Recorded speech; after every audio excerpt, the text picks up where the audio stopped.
The views and opinions expressed on this program are intended to stimulate conversation and should not be interpreted as specific investment recommendations or tax advice.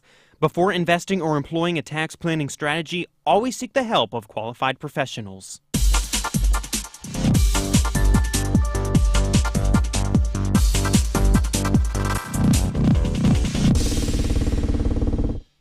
Hi, I'm Pete Holloway. I'm a Senior Vice President with Hazlett, Bird & Watson and a Certified Financial Planner. And as always, it's my great pleasure to welcome you to On Money.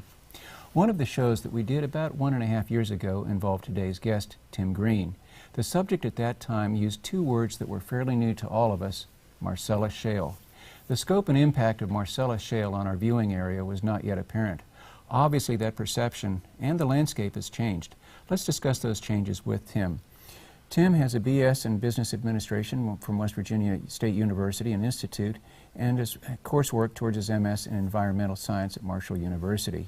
He's currently the managing member of Land and Mineral Management of Appalachia, LLC, LMMA.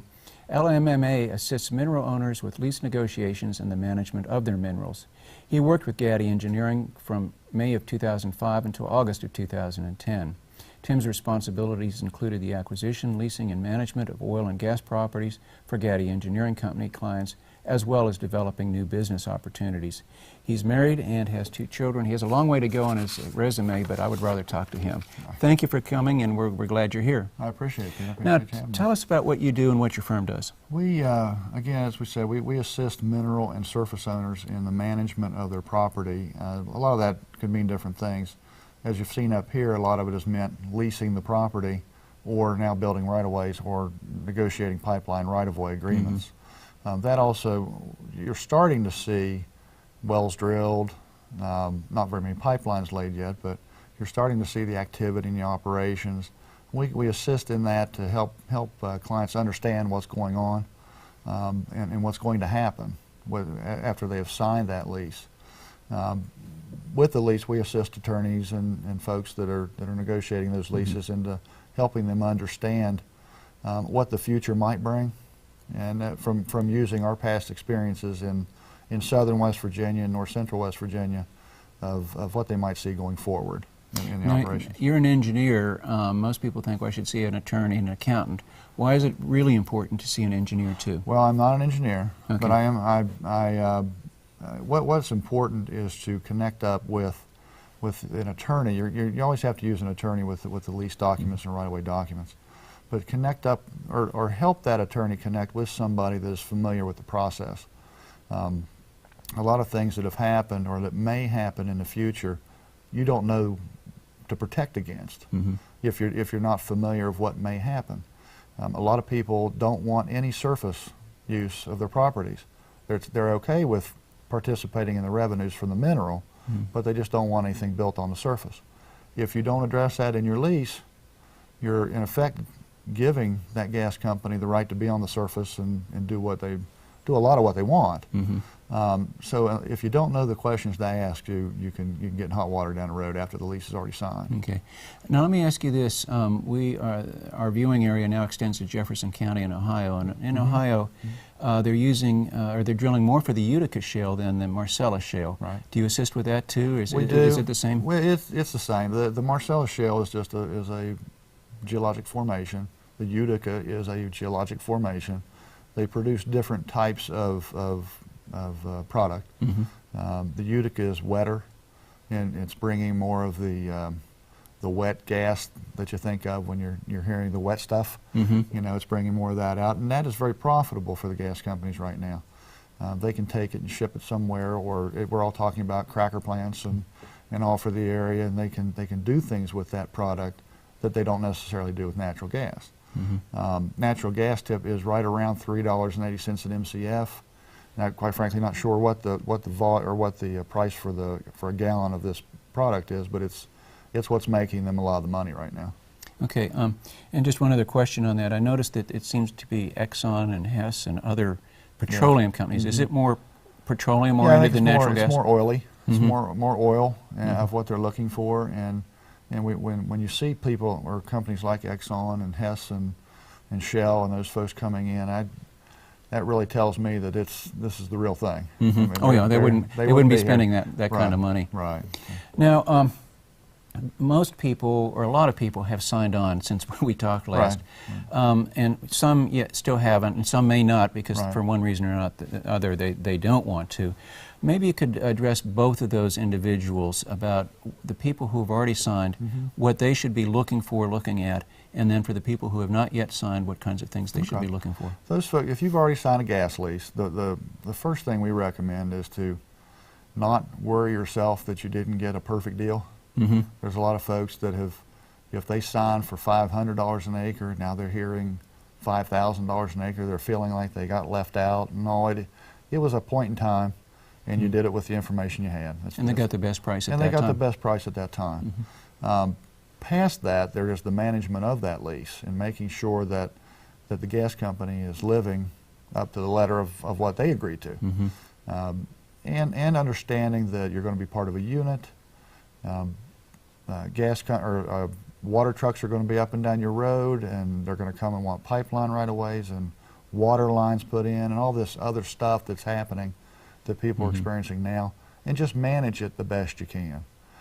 On the other end of it, when you start getting paid for that royalty, make sure you're getting paid correctly and consistently. You don't want to, you want to manage it each month that you get your check, and make sure that if you agreed to 15%, that's what you're getting paid. How do you determine that? You're keeping track of it, and you're doing the calculation of that you will receive what's called a remittance statement along with your check. It's just a check stub, and it will have information on that check stub that you can back into the calculation. It'll have volume and the price per MCF and those type of things, so that you can make sure. But it does get a little fuzzy sometimes, and when it's what you don't want is to be going there. There are cases in Marshall County where we have seen some production where the gas company is paying and paying and paying, and then the next thing you know, you get a letter from the accounting department saying that we overpaid you, and your choices are to send that money back in one lump sum, or forego the next next several months of royalty. So you don't want that to happen, you know. And there may be cases that they underpaid you, but you're not going to know that unless you're actively involved in the accounting of it. Okay.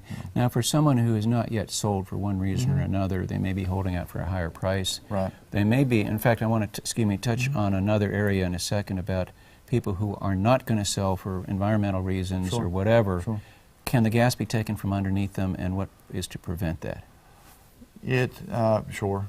I mean, can it happen? Sure. I think it's not something that the gas companies desire to do. They would just as soon lease you so that they don't have issues down the road once they've spent all this money leasing all the properties and then drilling the wells and getting the infrastructure built. They would just as soon pay you a royalty rate. But if you hold out, and there is a particular time that if you hold out too long, they may not lease your property if they don't need it. What they're doing now in this area is zeroing in on where they're building these units to drill the wells, and concentrating on that. If your property falls out of those units, you may not be hearing from the landmen as often as you used to. Once they get the units drilled and a well on the unit, they'll probably start coming back and seeing a little more activity on the outskirts, because they're going to be building other units. What they're trying to do now is hold property that the leases are expiring. And they need to go get a well in the ground so that they can hold these properties. And it's business. I mean, it is business. And those leases might be $15 an acre rather than $5,000. That's right. That's exactly right. We've all heard those stories. So they're holding property, and when you look at it from a business sense, it makes sense. It's not always feeling like it's fair, but it is. Well, they would still get the royalties at some percentage. You would still get right. Once the well's drilled and once the gas is producing, you'll start to see royalty checks. Okay, now we've got to talk about fracking, which is a good word and a bad word. Some environmentalists are very, very concerned. I was wondering if you could give us some idea of what kinds of protections are put in place with the fracking, and maybe just talk about the whole process. We see all these you know, the derricks go up for a Sure. couple weeks, the well is drilled, the derrick's gone. What goes on during that process? They are, during that process, Reader's Digest version. Please. It's a very, it's very interesting, actually. It's a very complicated, somewhat complicated process. They are putting pipe in the ground. They're drilling a hole, and they're putting pipe in the ground and cementing that pipe so that they have big pipe, and then it gets smaller as it goes in and as it comes up the hole. What they're doing is they're protecting coal, they're protecting groundwater from any infiltration from any of the fluids or anything that they're working with. So they're cementing the outside of that pipe so that it really cannot, unless it's a bad cement job or something like that, unless something happens technically. But they're building these wells so that they can best prevent migration of unwanted product into the aquifer of the water or into the coal seam.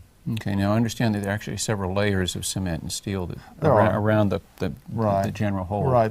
You're talking, I'll probably be wrong on this, it's 4 or 5 different layers of pipe Around. as you come up. And again, it gets smaller and smaller as they get into the production of it.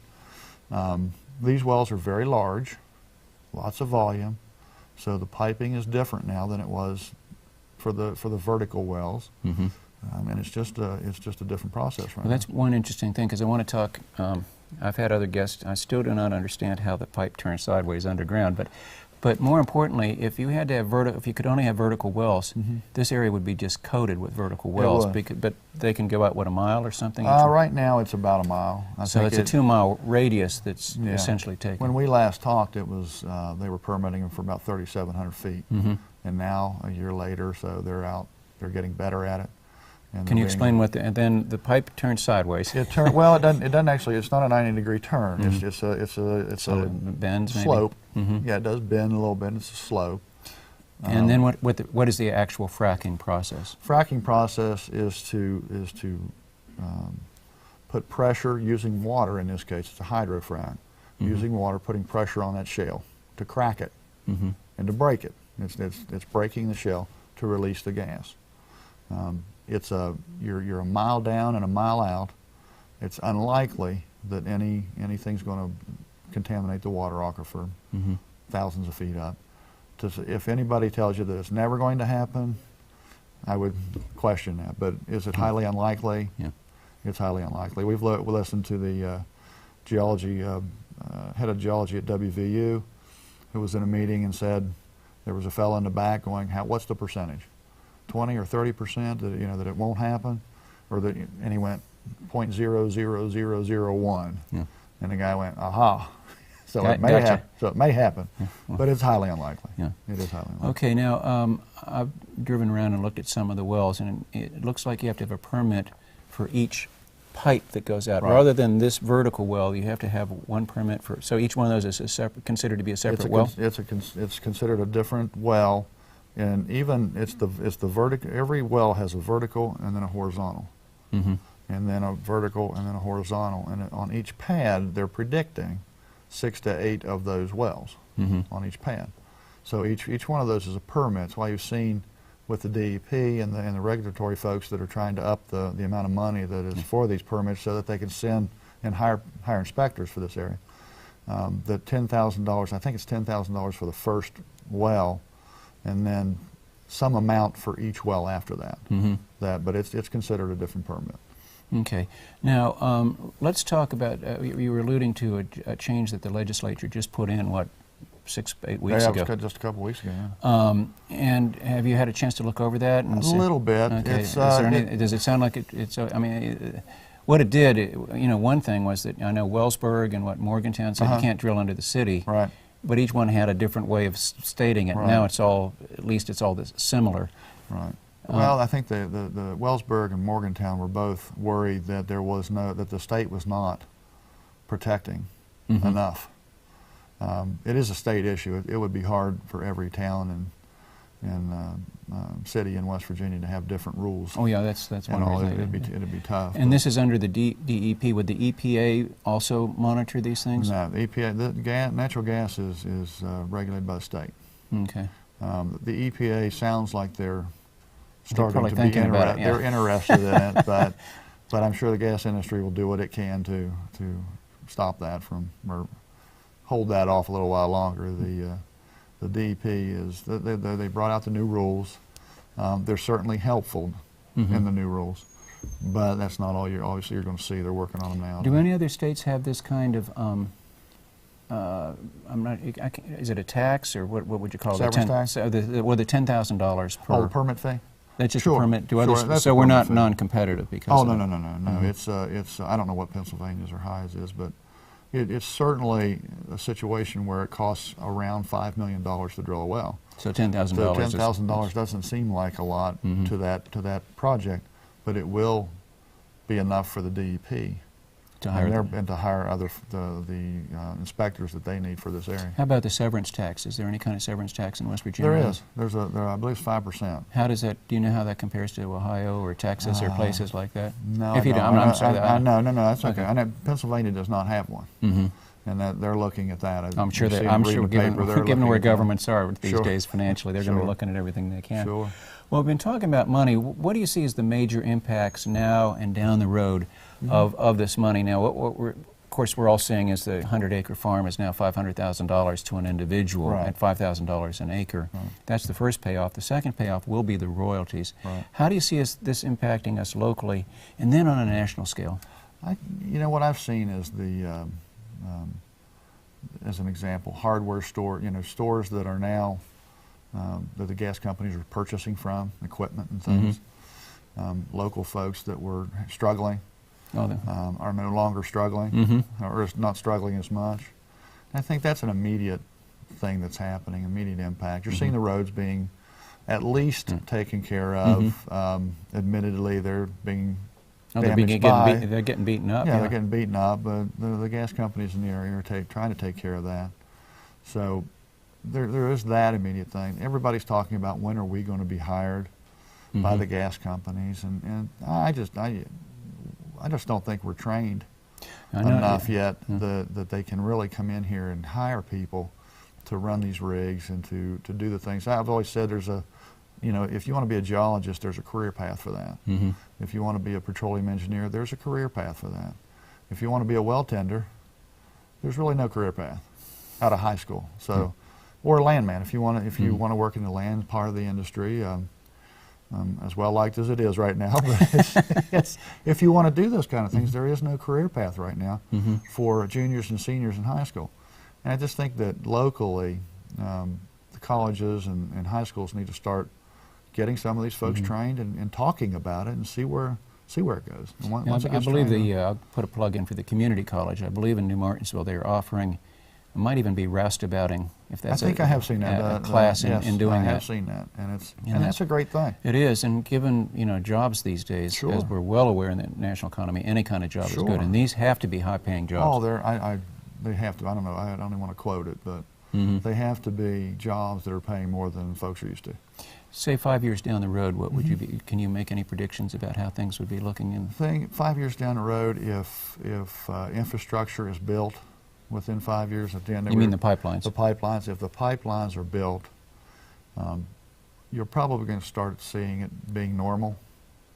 Again, the infrastructure will be built.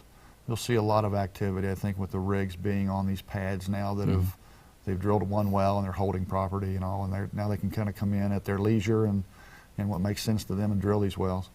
But it's really going to depend on the infrastructure, the pipelines. If they're having trouble getting pipeline right-of-ways right now, and for various reasons, but if they don't get those pipeline right-of-ways, I'm not sure what's going to happen of when they're going to just say, look, we can do this. Eminent domain? Yeah. Well, I don't know if it's not necessarily eminent domain, but to the lease itself. And I'm not interpreting a lease, but it is a possibility that you come in, if you negotiate so much that you just don't want them in here with the pipelines, that they invoke that and they just start building pipelines. But I read in one of my many readings today that apparently near Youngstown a plant is being built just to make the pipe. Oh, is that right? Yeah, and it was like $650 million plant. Sure. Tell us a little about a cracker and why that would be so important. Wow, you're going above my head, but I'll give you just a sentence here. The cracker is, my understanding of the cracker is that once it's cracked, the product is able to be used in the chemical industry. Okay, so they just break up the gas. They could break it and crack it, and it's immediately able to be used by the chemical, the Bayer Crop Science. I believe in New Martinsville, and there are ones down in the Institute in Kanawha County that are fighting for it. Oh, everyone's fighting because it's a huge. Well, hopefully we keep your fingers crossed. Influx of money and jobs. That's great. Let's talk back to the pipelines. We've been talking about the wells, and you brought up this issue of the pipelines. Again, what kinds of things would you be doing for people or telling people to look for? Because, you know, everyone's, again, focusing on this great big well, but sooner or later we may look like a spider web up here with all the pipelines. We recommend that you, it's much like a gas lease. You try to get what's market value from the financial end of things, and then protect the best you can against losing control of where they're putting pipelines specifically. So what we fight for is allowing and fighting for that surface owner of being able to dictate where that pipeline goes, if they even want it on their property at all. There's a subset of folks that just doesn't want it. It doesn't matter what you pay them; they just don't want it there. And then, you know, what's going on is the gas company is getting so many property owners agreed, and then they run into one that won't agree, then they got to back up and turn around and go the other way, and they're just having so much trouble. Are they able to use certain rights of way, for instance, the power lines and things like that? Only if they, I would imagine, only if they had an agreement with whoever has the right of way. Okay. You know, if the electric company or something has one, I doubt it. They don't typically like to share their right of ways because you get into who's taking care of it and who's, if something were to, if that gas line leaks or something like that, then you get into some responsibility issues. Well, that's great. Well, I'm getting signals from my cameraman. I'm going to have to cut us off at this point. I'll be back in a year and a half and see how. I bet things will have changed significantly at that. I think you will see that they have. Okay. They have. And again, your phone number? We've been running it. 304-545-7644. And they just ran it, and we'll put your website on because it. Okay. It's very long. It's a long website. It is long. And I want to thank you very much for being with me. I appreciate you having me. I'm expecting that some of our viewers will be giving you a call. I appreciate using your services. I appreciate it. And I'd like to thank you all. I'll be seeing you next week. I'm Pete Holloway for Hazlett, Bird & Watson. I hope you have a great week. See you later.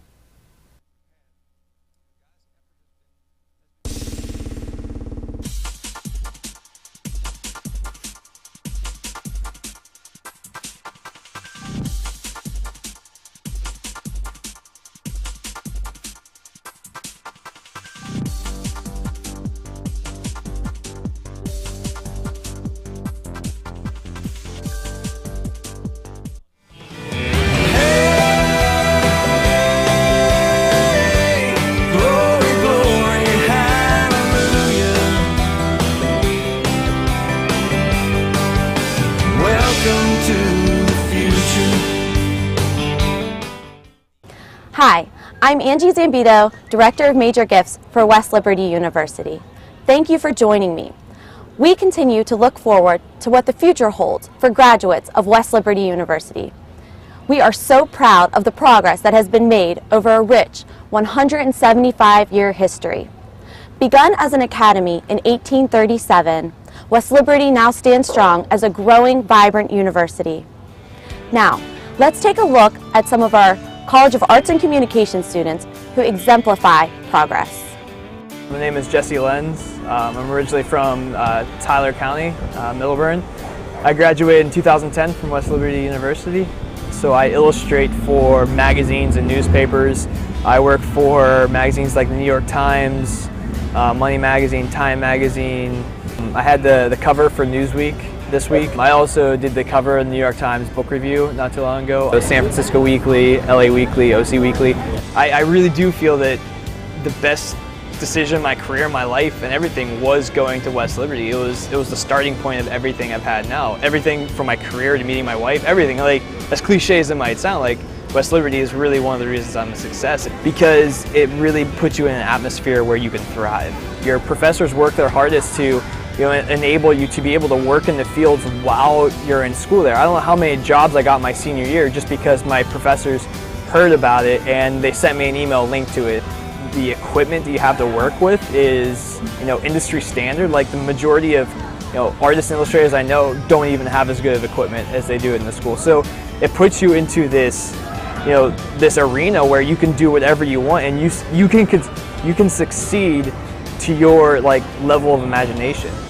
I'm Jessica Crichton. I'm a digital media design major at West Liberty University, and I'm a junior this year. They really set you up for the future here by allowing you to have the software for once you graduate and you cannot, you can no longer use, West Liberty's things. You'll have it on your own computer. So they set you up to be self-sufficient once you graduate, which I really appreciate. They have a lot of good opportunities, especially for study abroad, which I just did, which was one of probably the most amazing experiences of my life. I flew to London and I studied British history, and I also took a class on digital media design, as well as an internship with Europe's largest independent recording studio and mastering studio. I think West Liberty's, it's very high tech here. When I went to London, I talked to my coworkers and they said that they didn't really get to use the Adobe Creative Suite that we get to use. They kind of learn the basics of graphic design, and then afterwards they're expected to learn it. So the teachers here are really hands-on, and they teach you the programs, not only the design aspects, but also the programs, which gives all students a heads up. Really, that's a huge benefit. I really have a passion for wanting to work in the music industry, so to be able to actually work with London's largest independent recording studio and mastering studio, and then get to digital media design and do basically everything I've been taught to do at West Liberty for my major has just been the best experience. My name is Anna Patrick. I am a junior here at West Liberty University, and I'm studying communications with a focus in journalism. As a freshman, I instantly began working for the trumpet, and they saw, I think, my potential, and I became the assistant editor very quickly. The following year, the editor was going to graduate in December, and so she decided to step down from the position, and that's when I became editor of the trumpet, and I have been ever since. I'm going to have a ton of articles with my byline that I can show people when I leave this place, to say, look at everything I've done. And also, even as an editor, making these kind of real life decisions where you're having to think on your feet, and all of those skills that I'm learning here and actually getting to apply at such an early stage, I think is going to help me so much in the long run. I want to get a job in print. I definitely want to work for a newspaper. It is so exciting to be part of this impressive 175-year tradition of education. Your support of the annual fund and the enhancements of our university make progress possible. Thank you. Join me as we look beyond today and into the future. I'm going to be an entrepreneur. I'm going to be a sports agent. I'm going to be a nurse. I'm going to be a host on E! I'm going to be a marketing executive. I'm going to be a guidance counselor and a football coach. I'm going to be a lawyer specializing in criminal law. I'm going to be a speech pathologist. I'm going to be a producer for CNN. I'm going to be an art therapist. I'm going to be a pediatric nurse. I'm going to be a physical therapist. I'm going to be a federal law enforcement agent. I'm going to be a sports broadcaster. I'm going to be a teacher and basketball coach. I'm going to be a journalist. And I'm going to be a teacher.